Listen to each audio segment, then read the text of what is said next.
Dans Proverbes, vous pouvez vraiment garder quelque chose aujourd'hui, on va vraiment revenir souvent dans les Proverbes. Et le titre de mon message, c'est « Ne soyez pas simplés ». Ne soyez pas simplés. Et si vous êtes dans Proverbes chapitre 14, on va lire le verset 15. On va relire le verset 15 de Proverbes chapitre 14. La Bible dit « Le simplet croit toute parole, mais l'homme prudent regarde bien où il va ». Et vraiment, voilà, regardez quelque chose dans Proverbes, on va souvent revenir dans Proverbes aujourd'hui. Et le titre du message, c'est « Ne soyez pas simplés », c'est-à-dire ne soyez pas une personne crédule, une personne naïve. Et donc, inversement, on doit être sage, on doit être des personnes qui ont de la sagesse. Amen. Et donc, je finirai prochainement le message. J'avais commencé une série, si vous vous rappelez, qui s'appelait, le premier message s'appelait « Prédication baptiste ». On avait vu le hard preaching, donc les prédications dures. Et aujourd'hui, je vais vraiment faire un message qui complète ce message, et c'est sur le fait d'être simplé. Et vous allez voir surtout en fin de sermon pourquoi ça complète ce message. Et je finirai ce message que j'avais commencé sur Prédication baptiste. Et Dieu voulant, la semaine prochaine, je commence une série de 2 messages. Après, il y a Tristan qui prêche entre les deux. Mais pour les femmes, parce qu'il y a la fête des mères, le 14 mai. Donc je vais faire 2 messages sur les femmes chrétiennes. Et par la suite, si Dieu le permet, je ferai 2 messages pour les hommes, parce qu'il y a la fête des pères. Voilà pour un résumé de là où on en est. Mais ne soyez pas simplés. Un simplet, c'est quelqu'un qui se laisse facilement tromper, facilement abuser, qui est crédule, qui croit tout ce qu'on lui dit. Et on a lu là, le simplet croit toute parole, mais l'homme prudent regarde bien où il va. Et je vais vous donner une définition de crédule, parce que simplet, crédule, naïf, c'est un peu la même chose. Donc la définition de crédule, c'est qu'il croit trop facilement, trop naïvement ce qu'on lui dit. Et en anglais, on utilise le mot gullible, je ne sais pas si vous connaissez, c'est peut-être pas le bon accent, mais en tout cas, on utilise ce mot-là, qui veut dire facilement trompé ou dupé et trop disposé à croire tout ce que les autres disent. Et évidemment, c'est quelque chose qu'on doit éviter en tant que chrétien. On doit éviter d'être facilement trompé, facilement abusé, de croire tout ce qu'on nous dit, d'être naïf. Et bien sûr, si vous êtes quelqu'un de simplet, ou on pourrait dire simplette si vous êtes une femme, mais je vais dire simplet tout le long du message, qu'on soit homme ou femme, on peut dire simplet. Mais si vous avez cette tendance à être simplet, ça ne veut pas dire que vous êtes nécessairement une mauvaise personne, bien sûr. Ça ne veut pas dire que vous êtes une mauvaise personne. Vous avez peut-être cette tendance à croire tout ce qu'on vous dit, cette tendance à être naïf, et justement, on veut changer ça, on veut grandir. Donc, qu'est-ce qu'on veut ? On veut devenir sage. Et vous allez voir, on va en parler de ça, le fait de devenir sage. Mais on ne veut pas être un chrétien qui croit trop facilement, qui se fait facilement duper, entraîné par des mauvaises personnes. On veut vraiment devenir sage et donc gagner en compréhension, grandir en discernement. Et dans la Bible, si vous avez l'habitude de lire les Proverbes, on retrouve 3 catégories de personnes qui sont le simplet, donc celui qui est crédule, naïf. On retrouve l'insensé, celui qui est fou, et le sage. Donc on a 3 catégories de personnes, et on pourrait rajouter le dédaigneux aussi, mais je ne vais pas parler du dédaigneux aujourd'hui. On va vraiment diviser ça en 3 catégories. Et par simplet, je ne mentionne pas quelqu'un qui est pauvre en esprit, parce que la Bible dit que bénis sont les pauvres en esprit. Je ne parle pas de quelqu'un qui est docile, gentil, c'est des bonnes qualités d'être docile, gentil. Par simplet, je veux vraiment dire quelqu'un qui croit trop facilement, qui se laisse facilement tromper, duper. Ce n'est pas quelqu'un qui est doux et gentil, ce n'est pas la même chose. Et bien sûr, pour ajouter aussi dans cette introduction, il est important de croire tout ce que Dieu nous dit. Donc quand on est crédule, c'est dans le mauvais sens du terme, parce que nous, on doit être crédule, entre guillemets, pour les choses de Dieu. C'est-à-dire qu'on doit croire tout ce que Dieu nous dit, on doit avoir confiance dans sa parole, et on doit prendre les choses comme un enfant. Donc tout ce qui vient de Dieu, c'est à part. Quand je vous dis « ne soyez pas simplés », c'est à part, c'est dans le mauvais sens du terme. Nous, on veut vraiment croire toute parole de Dieu, prendre tout ce que Dieu dit avec confiance et foi.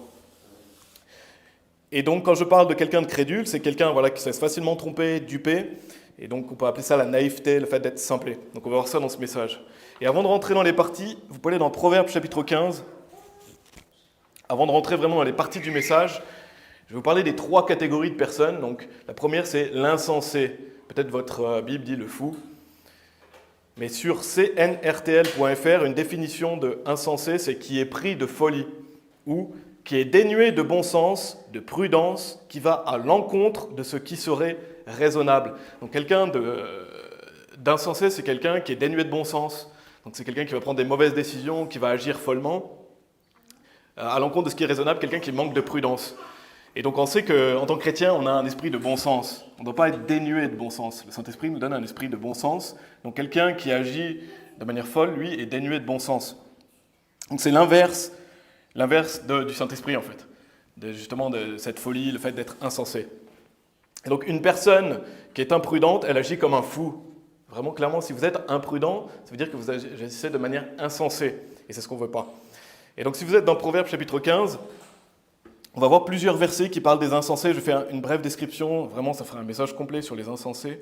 Mais Proverbes chapitre 12, verset 15 nous dit « Le chemin de l'insensé est droit à ses propres yeux, mais celui qui écoute le conseil est sage. » Et donc, si vous êtes Proverbes chapitre 15, on va lire le verset 5. « Un insensé méprise l'instruction de son père, mais celui qui considère la réprimande est prudent. » Deux autres versets, je vais vous lire.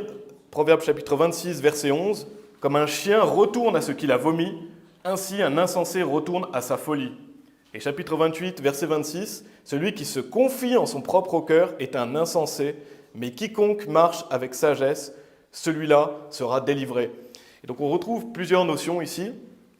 Donc je fais un résumé. Quelqu'un d'insensé, il croit que son chemin est droit à ses propres yeux. Donc il croit que tout ce qu'il fait est sage. Il se confie dans son propre cœur. Il se dit « Je sais ce qui est bon, je n'ai pas besoin de la parole de Dieu.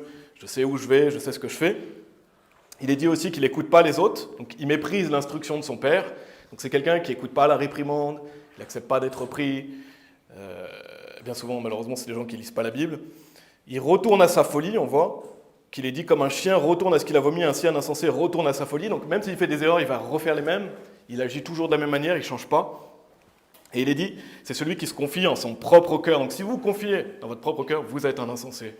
Vous êtes un insensé si vous croyez que tout ce que votre cœur vous dit, tout ce que votre chair vous donne. Donc c'est agir comme un insensé. Et il est dit, à l'inverse, celui qui considère la réprimande est prudent. Et j'en avais parlé dans mon message sur le hard preaching, et c'est ce qu'on va continuer bientôt, mais ça nous aide à devenir sages. Pourquoi on a besoin de prédication dure? C'est pour qu'on soit sage, pour qu'on soit repris, qu'on soit désapprouvé, qu'on soit réprouvé dans notre conduite, afin de corriger notre comportement. C'est pour ça qu'on a besoin de prédications qui sont dures. Donc à l'inverse de l'insensé, là je vous ai fait une brève description de l'insensé, on a le sage.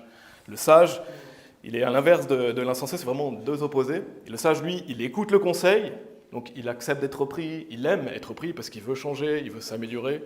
Donc quelqu'un de sage écoute le conseil, il veut savoir quel chemin suivre. Il se dit, mon cœur est trompeur, qu'est-ce que Dieu veut pour moi? Et il veut se mettre en règle avec Dieu, il veut marcher avec Dieu, il veut suivre le chemin de la justice. Il est dit aussi qu'il considère la réprimande et qu'il est prudent. Donc il marche avec sagesse. Allez dans Proverbes chapitre 24, si vous voulez bien. Donc on a vraiment les opposés, l'insensé, le sage, et on reparlera du sage à la fin du message. Mais le sage, il est prudent, il accepte la réprimande, il veut progresser, alors que l'insensé, il se confie en lui-même, il croit que tout ce qu'il fait est bien, il n'accepte pas la réprimande, il n'écoute pas la correction. Donc si vous êtes dans Proverbes chapitre 24, on va lire le verset 7. Et c'est vraiment parlant, quand vous lisez ce verset, c'est vraiment parlant. Parce que la Bible dit « La sagesse est trop élevée pour un insensé ». Donc pour lui, pour l'insensé, la sagesse, c'est comme une montagne. Elle est trop élevée pour lui. Il n'ouvre pas sa bouche au portail.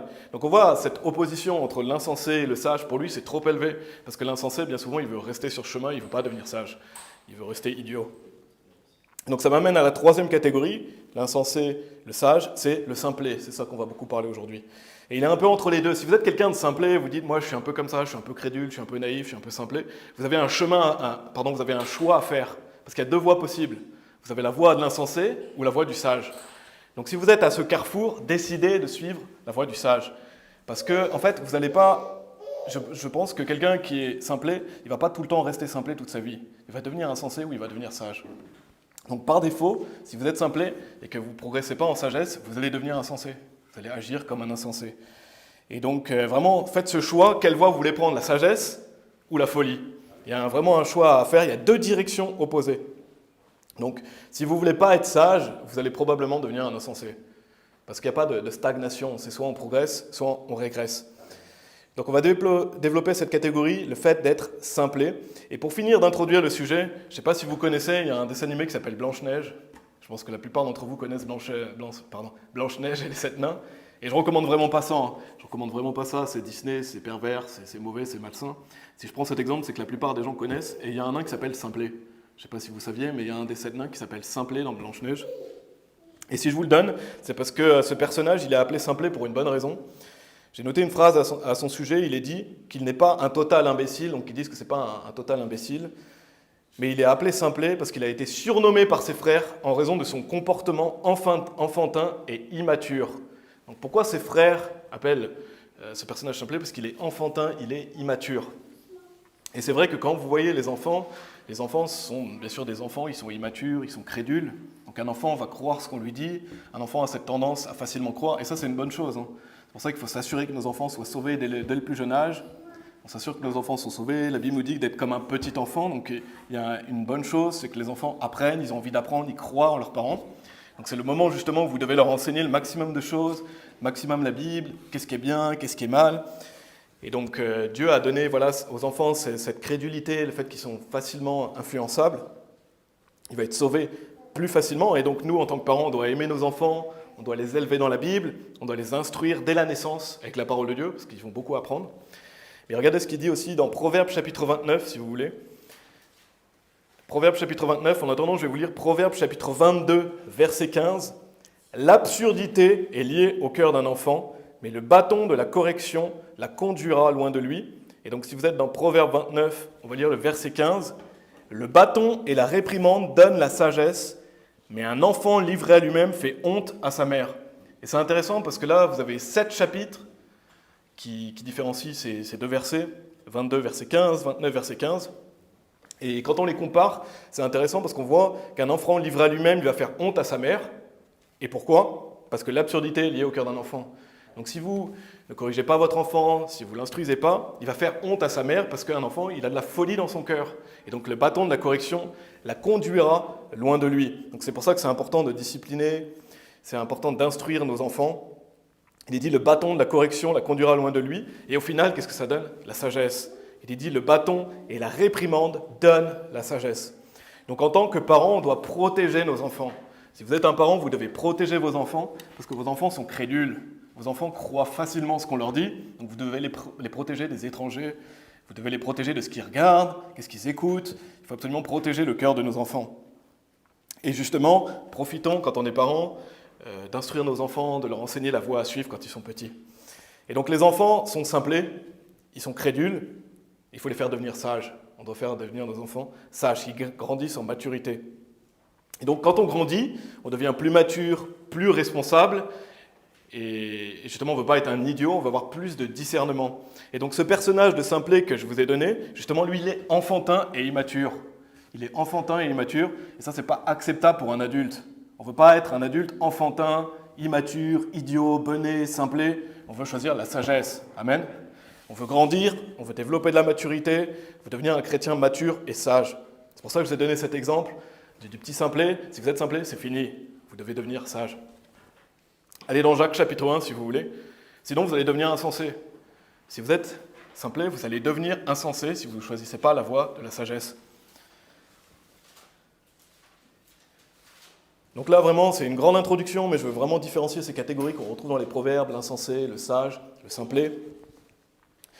Pour finir cette introduction, on va aller dans Jacques chapitre 1. J'ai encore quelques points, mais Jacques chapitre 1, versets 5 à 8. Je pense que vous connaissez ce passage, mais c'est vraiment un passage essentiel quand on parle de ce sujet. Il est dit, « Si l'un de vous manque de sagesse, qu'il demande à Dieu, qui donne à tous les hommes libéralement et ne reproche pas, elle lui sera donnée. Mais qu'il demande avec foi, sans hésitation, car celui qui hésite est semblable à une vague de la mer conduite par le vent et ballottée. Or que cet homme ne pense pas qu'il recevra quoi que ce soit du Seigneur. Un homme versatile est instable en tous ses agissements. » Donc si vous êtes simplet, demandez la sagesse à Dieu. La Bible dit clairement, demandez à Dieu. Dieu donne libéralement, parce que Dieu veut que vous soyez sage.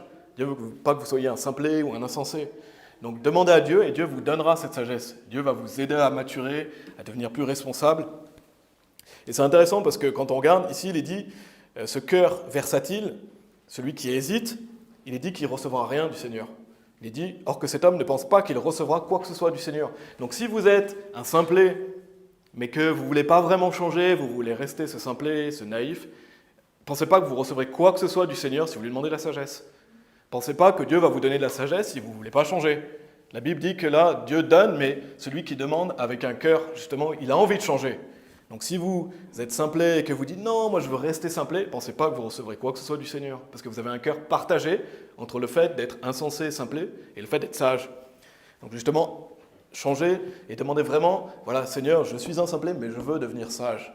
Et c'est là où Dieu va vous donner cette sagesse. C'est vraiment extrêmement important, vous devez choisir. Donc arrêtez d'être immature, enfantin, cessez de vouloir être simplet. Amen. Donc je vais vous relire Proverbes chapitre 14, verset 15. Je vais regarder. Vous pouvez aller dans Proverbes chapitre 8, en attendant si vous voulez. Proverbes chapitre 8, je vais relire Proverbes chapitre 14, verset 15. Le simplet croit toute parole, mais l'homme prudent regarde bien où il va. Donc le simplet, il est crédule, il croit toute parole. Ce qu'on va lui dire, même si ça paraît bizarre, il va le croire. Il va croire tout ce que vous allez lui dire, il ne va pas remettre en question. Et malheureusement, il va croire des choses aussi qui l'amènent sur un mauvais chemin. Parce que vu qu'il a cette tendance à croire, il va croire des choses qui peuvent l'amener dans des mauvaises situations, avec des mauvaises personnes, à faire des mauvaises choses. C'est pour ça qu'à l'inverse, le prudent, lui, il regarde bien où il va. Il se dit, oula, peut-être que je ne vais pas aller là-bas. Parce que justement, il a de la prudence, il a de la sagesse, il va se dire, non, je ne vais pas aller là-bas, non, je ne vais pas faire ça. Alors que le simplet, lui, il va y aller. Il passe outre, on va le verra un peu plus tard dans le sermon. Mais il croit toute parole. Donc prenons un exemple. Si vous êtes quelqu'un de simplet, je ne sais pas, vous êtes invité par des amis, mais ça ne devrait pas être vos amis, qui boivent de l'alcool. Parce qu'on ne devrait pas avoir d'amis qui boivent de l'alcool. Si vous êtes un simplet et que vos amis boivent de l'alcool et vous disent « Ah, viens, t'inquiète pas, tout va bien aller », si vous êtes simplet, vous pourrez vous dire « Oui, tout va bien aller, je vais y aller. Et je vais y aller, il n'y a pas de problème, de toute façon, moi je ne bois pas d'alcool. » Et bien vous pouvez vous retrouver dans des mauvaises situations. Parce que vous croyez vos amis et vous dites « Ah, mais c'est vrai, tout va bien aller ». Vous pouvez vous retrouver tenté dans des péchés et vous pouvez vous retrouver avec des mauvaises personnes au mauvais endroit, au mauvais moment. C'est pour ça que lui, le prudent, à l'inverse, il va se dire « Oula, je sais qu'eux boivent de l'alcool, je ne vais pas y aller. Je ne vais pas y aller parce que je n'ai pas envie de me mettre dans une mauvaise situation. » Et ça, c'est un exemple de quelqu'un de simplet qui pourrait croire ce que les autres disent en disant « Mais oui, ça va aller pour moi, je vais quand même y aller. » Mais vous ne savez pas ce qui vous attend. Et c'est pour ça que le prudent, lui, regarde bien où il va aller. Autre exemple, une jeune femme qui fréquente un jeune homme. Admettons qu'un jeune homme et une jeune femme s'entendent bien, ils se plaisent mutuellement, peut-être ils pensent à se marier ensemble. Si le jeune homme dit à la jeune femme, voilà, tu peux venir chez moi, t'inquiète pas, tu peux dormir à la maison, il ne va rien se passer, il n'y aura rien avant le mariage, je n'aime pas la fornication, etc. Si la jeune femme y va, on ne sait pas ce qui peut se passer.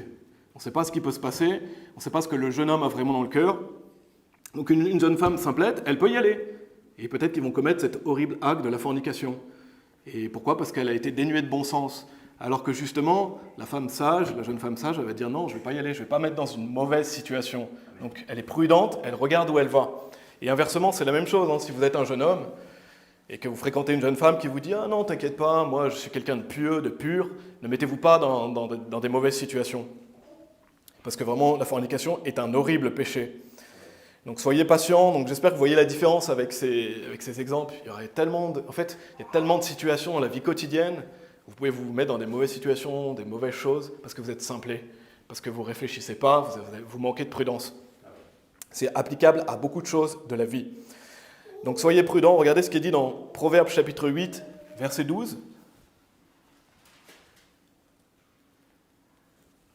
Il est dit « Moi, la sagesse, je demeure avec prudence et découvre la connaissance d'inventions judicieuses. » Donc la sagesse et la prudence, ça va ensemble. Ils demeurent ensemble. La sagesse, j'aime bien ce verset, la sagesse et la prudence demeurent ensemble. Donc si vous êtes quelqu'un de sage, vous êtes prudent. Si vous êtes quelqu'un de prudent, vous êtes sage.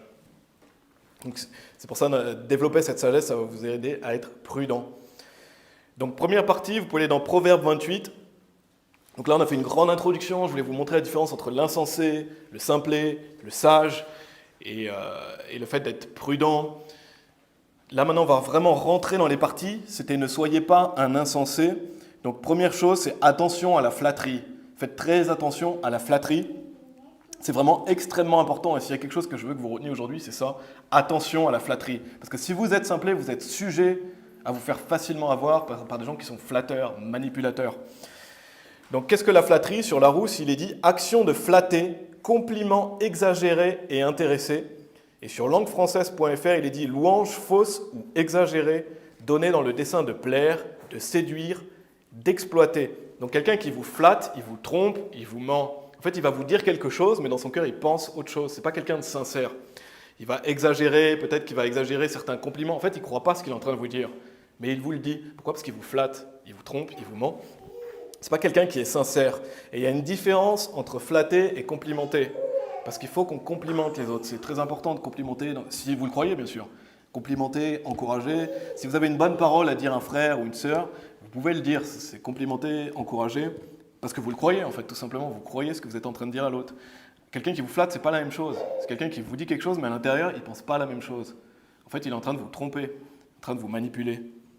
Donc la flatterie, c'est vraiment différent du fait de complimenter. Si vous allez voir quelqu'un qui a fait un bon sermon et que vous le croyez, vous lui dites « Ah, ton sermon était bien », c'est pas de la flatterie, vous l'encouragez.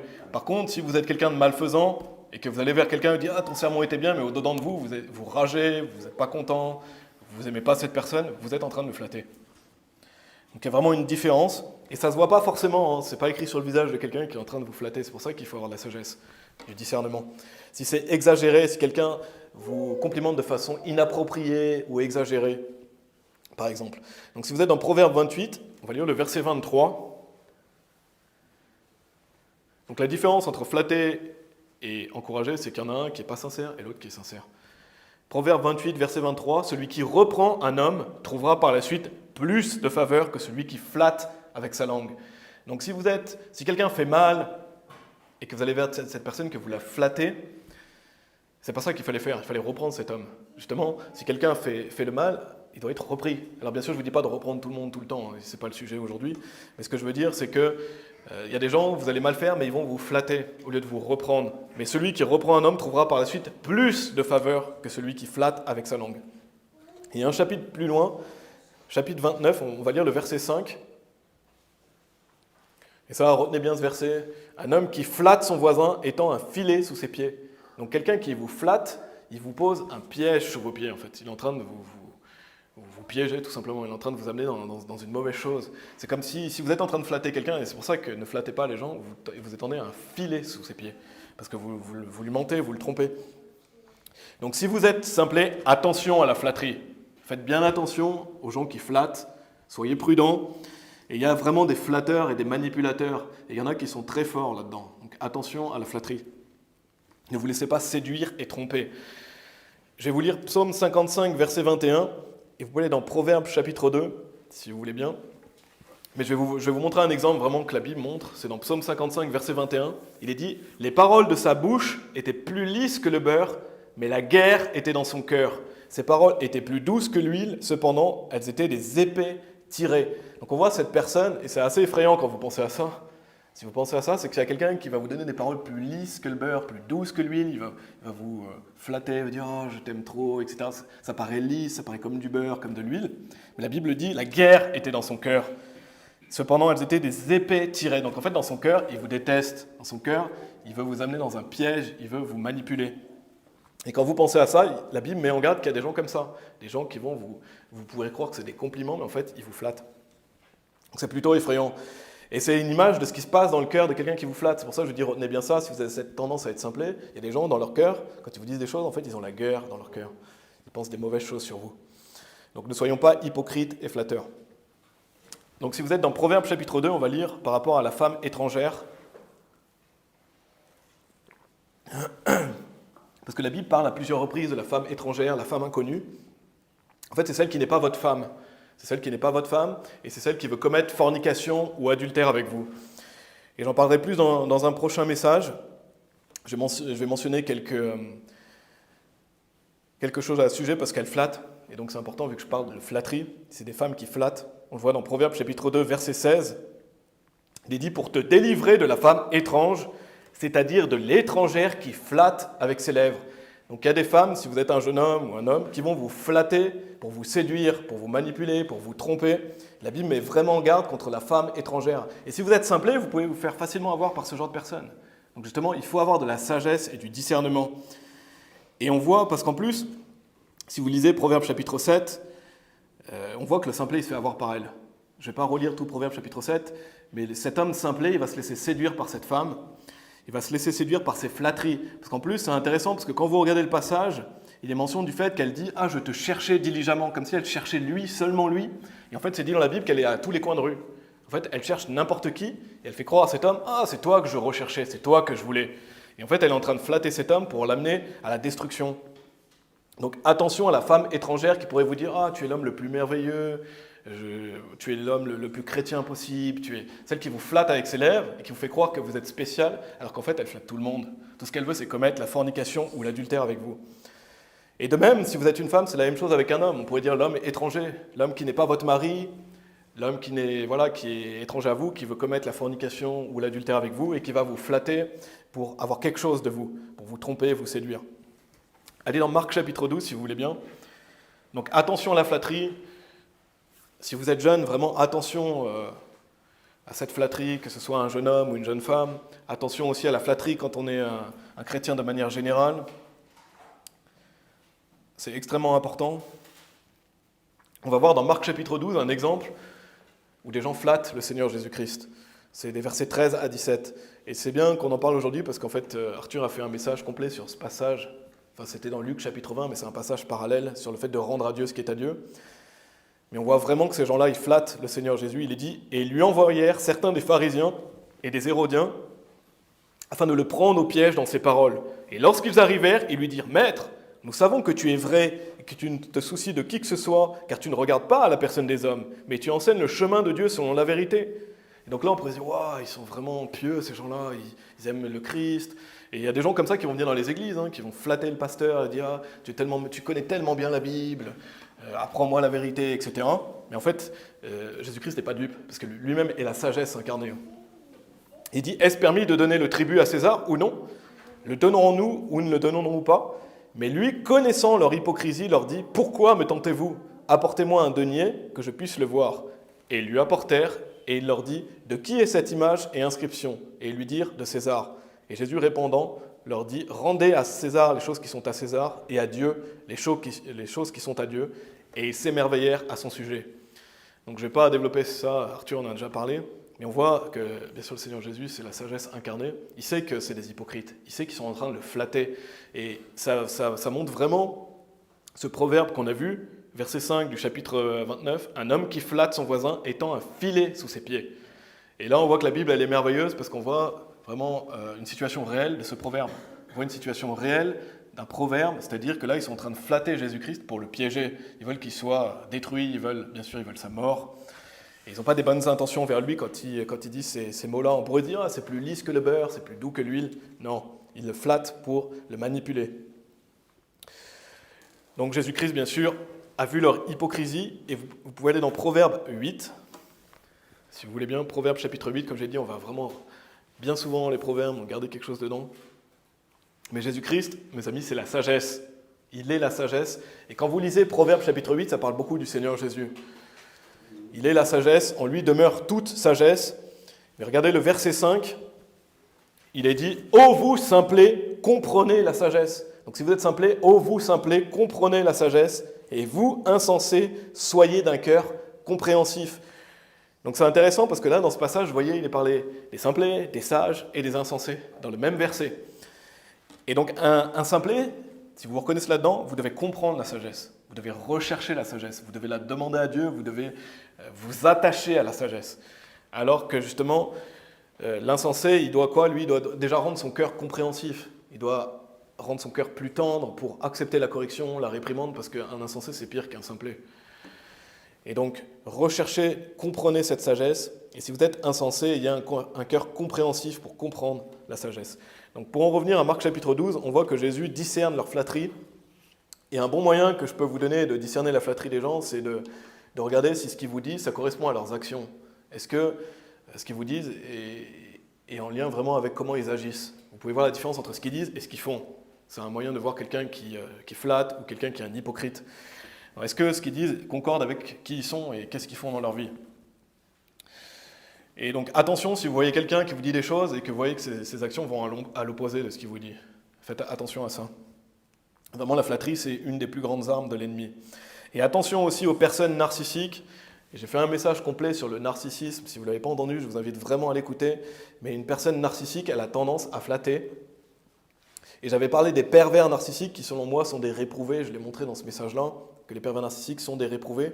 Ce n'est pas seulement quelqu'un qui a quelques caractéristiques d'un narcissique, c'est quelqu'un qui a un trouble de la personnalité narcissique, donc c'est différent. Mais je vais vous relire 2 passages pour compléter le message que j'avais fait justement sur les pervers narcissiques. Un pervers narcissique, c'est un réprouvé, donc un chrétien ne peut pas être pervers narcissique. chrétien, il peut avoir cette tendance à être narcissique, à avoir des traits de narcissisme, il ne peut pas être pervers narcissique. J'en avais parlé dans le message, je vais vous relire juste 2 passages.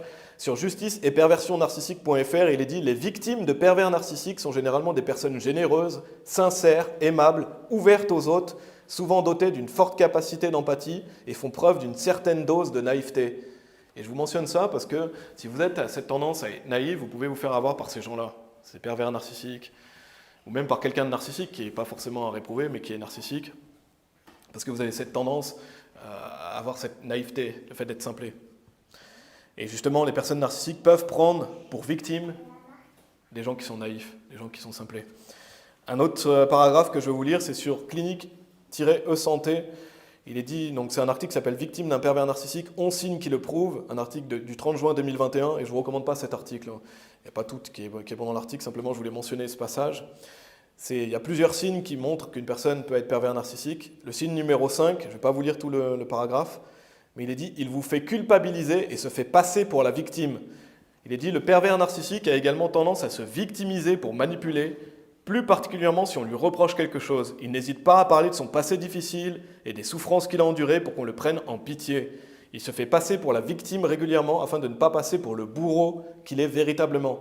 Par conséquent, ces victimes sont dénigrées et ou accusées de l'avoir blessé profondément. Il est aussi possible qu'il vous accuse fréquemment de le faire souffrir, de ne pas le comprendre. En fait, pour lui, seule sa propre souffrance est légitime. Se victimiser pour manipuler est aussi un moyen pour lui de maîtriser l'image qu'il renvoie et se faire apprécier de son entourage, car le pervers narcissique a un besoin impérieux de montrer qu'il est spécial. Ainsi, sa souffrance étalée aux yeux de tous permet de dire « Regardez, malgré toute l'injustice que je subis, je m'en sors ». Cette technique lui permet non seulement d'être sous le feu des projecteurs, mais également de remettre en cause votre statut de réelle victime. Et si je vous lis ce passage, c'est parce que ces pervers narcissiques ont tendance à se faire passer pour des victimes, et ils choisissent des victimes, des fois qui peuvent être des gens simplés ou naïfs. Donc soyez sur vos gardes justement de ce genre de personnes. Parce qu'un pervers narcissique, il a tendance à se victimiser. Et donc, si vous avez cette tendance à être simplé, vous pourriez croire à son jeu d'acteur. Vous pourriez croire à ce qu'il vous dit, au fait qu'il est un masque. Parce qu'un pervers narcissique, il est un masque. Il se présente des fois comme quelqu'un qui a l'air bien, quelqu'un qui a l'air pieux. Il y a des gens qui s'infilent dans les églises qui peuvent être comme ça. Ils peuvent paraître pieux, ils peuvent paraître beaux dehors, etc. Mais en fait, à l'intérieur, ils sont pleins de pourriture. Donc attention aux personnes narcissiques qui sont des flatteurs, et encore plus, bien sûr, un pervers narcissique. Et je vous invite à écouter le message si vous ne l'avez pas entendu, je ne vais pas plus développer. Mais si j'en ai parlé, c'est parce que si vous avez cette tendance à être naïf et crédule, vous pouvez vous faire avoir par ces gens-là. Donc ça, c'était le premier point. Attention à la flatterie. Vous pouvez aller dans Deutéronome chapitre 13, si vous voulez. Deuxième chose, vérifiez les choses, vérifiez les faits. Donc, et cette tendance à vérifier quand on vous dit quelque chose, ou quand vous lisez un article, que vous regardez quelque chose, vérifiez les sources, vérifiez... croyez pas tout ce qu'on vous dit, en fait. Dans Proverbes chapitre 14, je vais relire le verset 15, « Le simplet croit toute parole, mais l'homme prudent regarde bien où il va. » Donc le simplet a tendance à croire toutes les informations qu'on peut lui dire ou donner. Et dans Deutéronome chapitre 13, verset 12 à 16, il est dit « Si tu entends dire dans l'une de tes villes que le Seigneur ton Dieu t'a donné pour y demeurer, disant « Certains hommes, des enfants de Bélial, les enfants de Bélial, c'est les réprouvés, sont sortis du milieu de toi et ont incité les habitants de leur ville, disant « Allons et servons d'autres dieux que vous n'avez pas connus. Alors tu t'enquerras et tu feras des recherches et questionneras soigneusement. Et voici, si c'est la vérité et si la chose est certaine et qu'une telle abomination ait été faite au milieu de vous, tu frapperas assurément les habitants de cette ville par le tranchant de l'épée, la détruisant entièrement avec tout ce qui y sera, ainsi que tout le bétail par le tranchant de l'épée. Et tu rassembleras tout son butin au milieu de sa rue et tu brûleras au feu la ville et absolument tout son butin pour le Seigneur ton Dieu. Et elle sera un monceau à toujours, elle ne sera plus rebâtie. Donc on voit dans ce passage, je ne vais pas développer ce passage, mais on voit ici qu'on doit s'enquérir. Vous devez faire des recherches, vous devez vérifier qu'est-ce qui s'est passé, vous devez chercher la vérité, vous ne devez pas croire tout ce qu'on vous dit. Il est dit, tu t'enquéreras, tu feras des recherches et questionneras soigneusement. Donc la Bible nous met bien en garde d'être prudent face à ce qu'on nous dit, de vérifier les choses, de s'enquérir, de faire des recherches. Et voici si c'est la vérité et si la chose est certaine. Donc on doit vérifier. Vous devez vérifier les informations, vérifier les choses qu'on vous dit. Prenez pas pour argent comptant tout ce qu'on peut vous dire.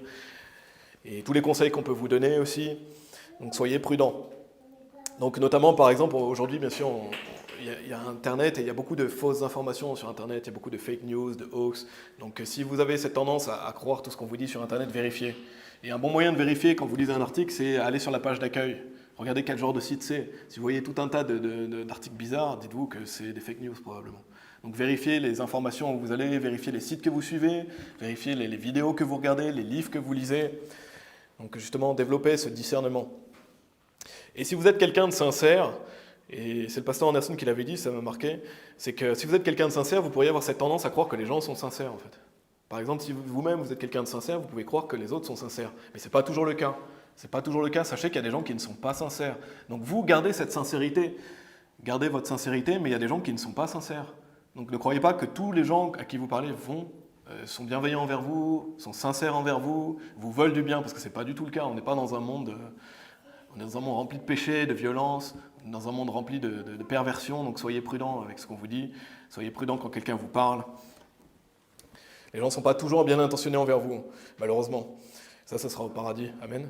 Donc restez prudents et restons des personnes sincères, mais ne croyons pas que tous les autres en face de nous sont sincères. Et donc identifiez les fake news, vérifiez les informations. Si par exemple vous lisez un article, comme j'ai dit, allez sur la page d'accueil, regardez quel genre de site c'est, vérifiez qu'est-ce que vous regardez. Parce que vous pourrez perdre de votre propre fermeté, vous pouvez vous laisser embarquer dans des mauvaises choses, dans la dépression ou l'anxiété ou de l'angoisse. Donc attention. Et il y a vraiment des gens pour qui leur passion c'est de créer des fausses informations. Il y a des gens qui s'amusent à ça, il y a des gens qui s'amusent, soit pour gagner de l'argent, soit pour faire perdre du temps, mais il y a des gens qui, leur passion, c'est créer des faux articles, créer des fake news, inventer des choses, donner des fausses prédictions sur la Bible. Donc soyez prudents. Allez dans Psaume 28, c'est vraiment la réalité du monde dans lequel on vit. Et on doit se protéger, on doit protéger nos enfants, et on doit avoir de la sagesse. N'oubliez pas, le titre du message, c'est « Ne soyez pas simplés ». Donc, Psaume 28, verset 3, il est dit « Ne me repousse pas avec les hommes immoraux », et ça c'est une bonne prière à faire, « et avec les ouvriers d'iniquité, lesquels parlent de paix à leurs voisins, mais la malveillance est dans leur cœur. » Vous voyez, qu'est-ce que dit la Bible? Il y a des gens qui vont vous allez croire qu'ils veulent votre paix, ils veulent votre bien, et on voit des gens hypocrites. Si vous travaillez, vous voyez des gens hypocrites, mais la Bible dit « Mais la malveillance est dans leur cœur ». Donc il y a des gens qui ont vraiment de la malveillance dans leur cœur, ils ne vous veulent pas du bien. Ils ne veulent pas votre bien. Donc attention, ayez du discernement, ne soyez pas simplés et dupes. Parce que là, on voit vraiment des gens qui peuvent parler de paix à leur prochain, et en fait, la malveillance est dans leur cœur. Donc vraiment, réalisez ça maintenant, aujourd'hui, réalisez, je ne veux plus être simplé, je veux changer, je veux être sage. Amen. Donc ça, c'était la deuxième partie. Troisième partie, allez dans Romains chapitre 16. Romains chapitre 16. Si vous avez cette tendance aussi à être simplé, il faut identifier les faux prophètes, identifier les mauvaises sources, identifier les menteurs, donc les personnes malfaisantes. Dans Romains chapitre 16, on va lire des versets 17 à 19. Il est dit « Maintenant, je vous implore, frères, notez ce qui cause des divisions et des offenses contraires à la doctrine que vous avez apprise et évitez-les, car ceux qui sont tels ne servent pas notre Seigneur Jésus-Christ, mais leur propre ventre. Et par de bonnes paroles et de beaux discours, ils trompent les cœurs des simples. Car votre obéissance s'est propagée au loin vers tous les hommes. Je suis donc content pour vous, mais cependant, je voudrais que vous soyez sages envers ce qui est bien et simples quant au mal. » Donc on voit ici qu'il y a des personnes qui se disent chrétiennes. Vous allez rencontrer des gens qui se disent chrétiens, peut-être qu'ils vont dans des églises, etc. Mais ils sont là pour causer des divisions et des offenses. Ils sont là pour détruire. Et j'en ai déjà parlé un peu, mais il y a des gens qui s'infiltrent. La Bible nous parle des faux frères, la Bible nous parle des gens qui viennent pour détruire et qui causent des divisions et offenses contraires à la doctrine. Donc on doit éviter ces personnes. Et d'ailleurs, c'est un motif d'exclusion d'une église. Si vous êtes là pour causer des divisions, des offenses, c'est un motif d'exclusion d'une église. On pourrait prendre l'exemple de quelqu'un qui vient et qui enseigne des hérésies de damnation. Quelqu'un qui vient dans un groupe et qui dit « Ah, vous savez pas, mais en fait, j'ai découvert quelque chose. Dieu, c'est pas une trinité. En fait, Jésus, c'est le Père. » Et il y a des gens qui peuvent venir dans les groupes comme ça, en vous mentant, vous tromper, qui essaient de vous tromper en disant « Ah, vous savez, Jésus, c'est... » Ils pourraient mettre le doute. Si quelqu'un est tout juste converti, il pourrait commencer à douter. Bien sûr, quelqu'un qui est sauvé, il ne va pas croire dans ses mensonges, mais il pourrait douter, il pourrait même quitter le groupe parce qu'il en a marre d'entendre des choses. Donc c'est pour ça qu'il faut éviter ces gens-là. Et ces gens-là qui causent des divisions et des offenses, ils doivent être exclus. Parce qu'il y a des gens qui vont ramener des hérésies de damnation, qui vont par exemple renier la Trinité, ou vont dire qu'on peut perdre le salut. Ils vont vous mettre le doute en vous disant qu'on peut perdre le salut.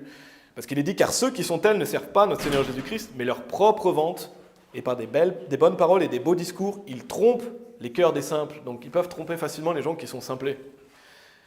Alors que justement, si vous êtes ancré dans la parole, si vous avez de la sagesse, vous n'allez pas vous laisser facilement séduire par ces personnes. Il est dit, mais cependant, je voudrais que vous soyez sages envers ce qui est bien et simple quant au mal. Donc sage envers ce qui est bien, c'est que justement, vous devez bien connaître la Bible, vous devez bien connaître la doctrine, et je parlerai plus de la doctrine dans un prochain message, mais vous devez bien connaître la Bible parce que comme ça, vous êtes sage concernant le bien. Vous ne pouvez pas vous laisser facilement tromper ou duper. Et simple quant au mal. Simple quant au mal, ça veut dire que ne soyez pas une personne qui essaye de toujours étudier à fond les sujets qui sont mauvais ou malsains. Par exemple, je ne sais pas, enfin j'ai pas d'exemple là qui me viennent, mais je veux dire, ne soyez pas le genre de personne qui essaye de comprendre toujours le mal, qui essaie de trop creuser ces sujets, parce qu'il faut être simple concernant le mal. On doit avoir du discernement. Si vous prêchez un sermon, vous pouvez étudier un sujet, mais n'étudiez pas tout ce qui est mauvais, tout ce qui est malsain, parce que vous pourrez vous faire du mal, vexer votre âme. Donc soyez simple quant au mal. Ne vexez pas votre âme, par exemple, en lisant des livres malfaisants, en regardant des choses malfaisantes qui vont vous vexer, qui vont vous faire vous sentir mal. La Bible nous dit d'être simple quant au mal. Et la Bible parle des faux prophètes. Je ne vais pas trop développer ça, mais il y a des faux prophètes. Il y a par exemple dans la francophonie, vous avez Marcelo Tounasi, vous avez Jérémy Sourdril, c'est des faux prophètes. Vous avez Paul Washer, vous avez Billy Graham, vous avez John MacArthur, pardon. Donc il y a des faux prophètes. Quand vous les connaissez, les écoutez plus. Écoutez pas un faux prophète. Parce que si vous êtes justement à cette tendance crédule et naïve, vous allez peut-être aller dans des fausses doctrines. Pas des fausses doctrines sur le salut si vous êtes sauvé, mais des fausses doctrines. Donc quand vous connaissez un faux prophète, quand vous connaissez une mauvaise source, n'écoutez plus ces personnes. Justement, ayez de la sagesse. Il y a vraiment des gens qui sont des faux prophètes, il y a des gens qui sont des fils du diable, qui sont là pour tromper et pour manipuler. Et de même, il y a beaucoup de fausses prédications sur le retour de Jésus-Christ. Vous entendez toujours des nouvelles dates, des nouvelles personnes qui donnent des « Jésus-Christ revient tant, à telle date, revient à telle date, etc. » Ne tombez pas dans ces pièges, justement, des gens qui prédisent la venue du Seigneur Jésus. Et attention aussi aux fausses doctrines, je développerai plus dans un prochain message. Donc ne croyez pas aussi toute personne qui se dise chrétien ou pasteur. Si quelqu'un est révélé malfaisant, évitez cette personne. Évitez cette personne s'il y a des preuves, s'il y a des faits qu'une personne est mauvaise. Évitez cette personne.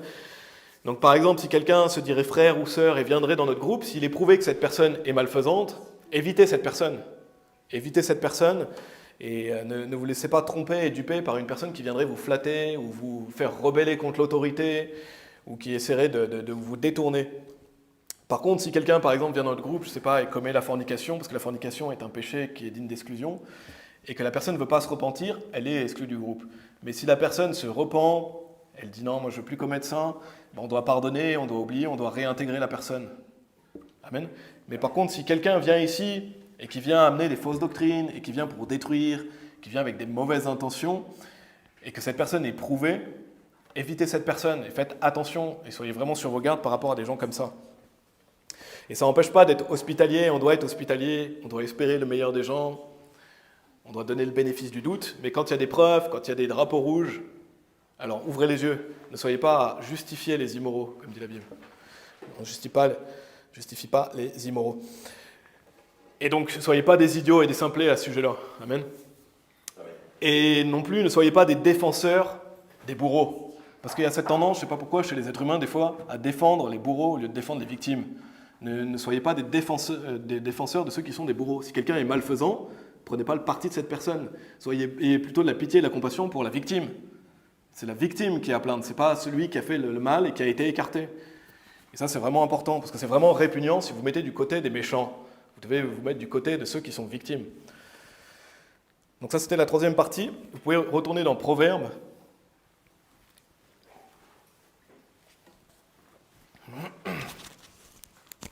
Dernière partie, j'ai bientôt terminé, c'est le fait de devenir sage. Donc ne soyez pas des simplés, devenez sages. Et ça pourrait faire un message complet sur la sagesse. Je vais vraiment faire qu'effleurer le sujet. Mais il y a un grand danger à être simplé, on va le voir dans Proverbes. Déjà, on a vu le fait de se faire manipuler, tromper, mais regardez ce qui est dit dans Proverbes chapitre 22 au verset 3. Proverbes chapitre 22, verset 3, il est dit « Un homme prudent voit venir le mal et se cache, mais les simplés passent outre et en sont punis. » Et allez dans le chapitre 27, dans la King James française, c'est exactement le même verset, et dans la King James anglaise aussi.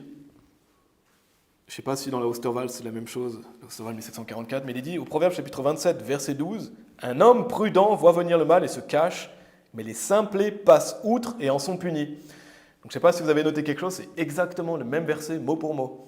Et je ne sais pas si vous en connaissez d'autres, moi je ne connais pas d'autres versets qui sont exactement la même chose, mot pour mot. Parce que vous avez des fois des citations de l'Ancien Testament dans le Nouveau, vous avez des versets similaires, et peut-être que vous en connaissez, moi je n'ai pas connaissance d'autres versets, mais là vous retrouvez 2 fois le même verset. Et donc si vous le retrouvez 2 fois, c'est que c'est important, n'est-ce pas? Si Dieu l'a mis 2 fois exactement le même verset, c'est qu'il est important, donc on va le relire. Un homme prudent voit venir le mal et se cache, mais les simplés passent outre et en sont punis. Donc quand vous voyez quelque chose qui vous dites « Oula, cette chose-là, ça semble mal, ça semble mauvais, c'est une mauvaise situation, c'est des mauvaises personnes, je ne vais pas y aller si vous êtes prudent, vous n'allez pas y aller. » Alors que le simplet, il se dit « Oh, tout va bien » et il va y aller, il va foncer. Comme le simplet qu'on a vu, qui est immature, qui est enfantin. Si vous êtes simplé, vous pouvez passer outre et vous pouvez en être puni parce que vous pouvez vous retrouver dans la mauvaise situation, au mauvais moment, avec les mauvaises personnes, parce que vous avez été simplé. C'est pour ça que la Bible nous dit, un homme prudent, lui, il se dit « Oula, je ne vais pas aller là-bas, ça sent mauvais », parce qu'il a de la sagesse. Un homme prudent, il se dit, comme on avait dit, moi la sagesse, je demeure avec prudence. Donc un homme sage, il voit venir le mal et il se cache. Proverbe chapitre 1, si vous voulez, on va finir dans Proverbe chapitre 1. Donc réalisez bien que le fait d'être simplé, ça peut être dangereux, voire très dangereux pour vous. C'est pour ça que je vous prêche ce sermon, c'est qu'on doit devenir plus sage. On doit toujours progresser dans la sagesse. Proverbe chapitre 1, verset 32. Il est dit « Car le détournement des simplés les tuera, et la prospérité des insensés les détruira. » Et ce verset, il est tranchant. Voilà où ça peut vous amener d'être simplé, ça peut vous tuer. Ça peut vous tuer parce que vous pouvez vous retrouver au mauvais endroit, au mauvais moment, comme j'ai dit. Et parce que vous pouvez passer outre, rester dans des péchés en se disant « Oh, rien de mal va m'arriver, je peux continuer sur ce chemin » et vous ne voulez pas de la sagesse. Donc, le détournement des simplés les tuera, et la prospérité des insensés les détruira. Et vraiment, la sagesse est essentielle pour les choix de vie, pour les choix que vous faites, pour le chemin sur lequel vous allez. Et regardez ce qu'il est dit au verset 10, juste un peu avant, parce que le verset 32 fait suite au verset 10. Il est dit « Mon fils, si des pécheurs t'attirent, ne consens pas. » Donc, si des pécheurs vous disent « Ah, viens avec nous », et lisez le chapitre si vous voulez, et va vous amener dans des mauvaises choses, ne consentez pas, n'y allez pas, parce que ça peut vous amener à la mort ou à la destruction, ou ça peut vous amener dans des mauvaises situations avec des mauvaises personnes. Et c'est pour ça qu'il faut développer de la prudence, de la sagesse. Et on va lire les versets 20 à 23.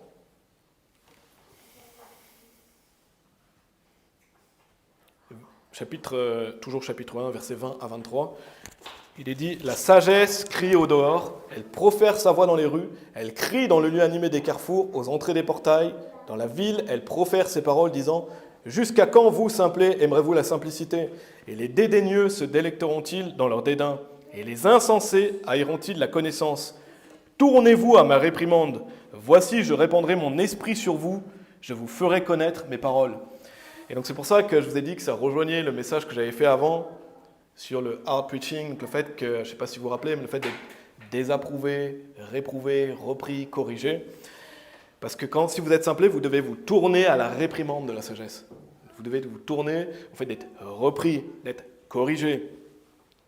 Et j'avais parlé, je voulais revenir sur quelque chose que j'avais dit dans le message, j'avais parlé du mot réprouvé, je ne sais pas si vous avez noté dans ce message, mais j'avais dit le mot réprouvé dans le sens, quelqu'un vous dit que vous avez tort, quelqu'un vous dit, voilà, non, tu as tort, quelqu'un qui vous désapprouve. Le mot réprouvé que j'ai utilisé dans ce message, ce n'est pas le fait d'être réprouvé dans le sens rejeté de Dieu, que ce soit clair. Il y a un mot dans le dictionnaire français qui veut dire réprouvé, ça veut dire désapprouvé.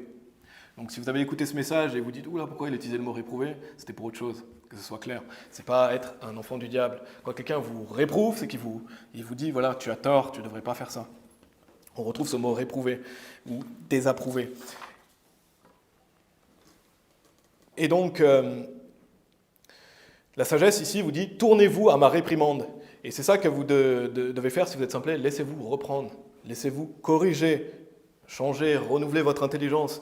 Et c'est vraiment intéressant ce passage parce qu'il est dit « La sagesse crie au dehors ». Donc imagine la sagesse, elle est en train de crier « Hé, toi, change ! Arrête d'être simplé !» Il est dit « Jusqu'à quand vous, simplé, aimerez-vous la simplicité ?» Donc si vous êtes simplé, jusqu'à quand vous allez aimer la simplicité?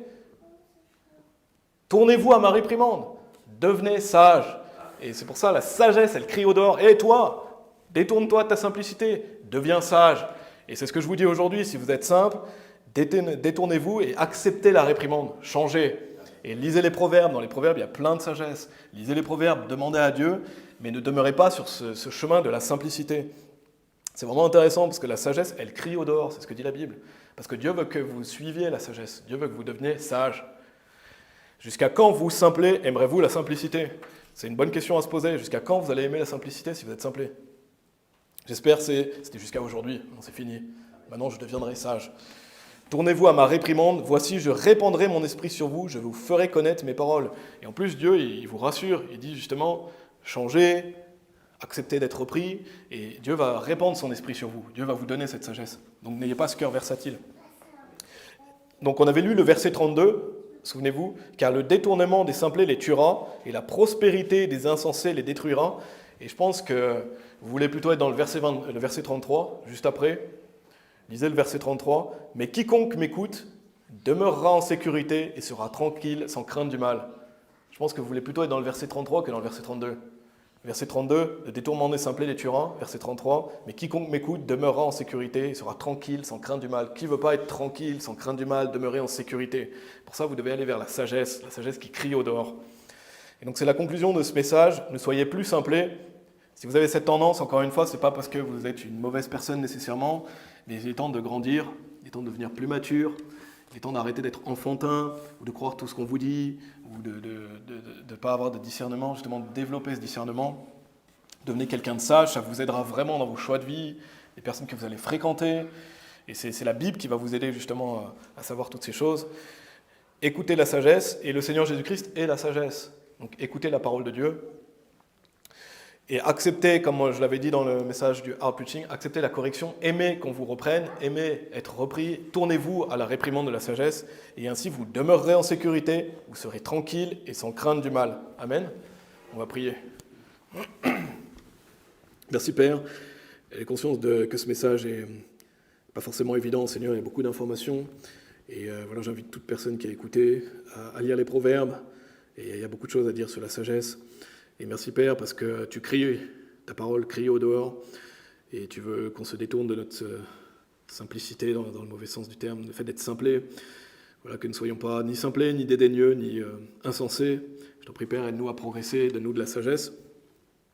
Aide-nous à être prudents, à être un peuple qui sait discerner entre le bien et le mal. Aide-nous à enseigner nos enfants aussi sur le chemin qu'ils doivent prendre, afin qu'ils ne s'en détournent pas. Et vraiment, c'est un message extrêmement important pour toute personne qui serait un peu trop crédule ou naïve, pour tous les jeunes aussi, afin qu'ils puissent comprendre qu'il y a des gens qui sont mauvais, qu'il y a des gens qui veulent les attirer dans des pièges. Je te prie, Père, de nous donner de la sagesse, et de donner de la sagesse et du discernement à notre groupe aussi, de nous protéger. On prie au nom de ton Fils Jésus-Christ. Amen.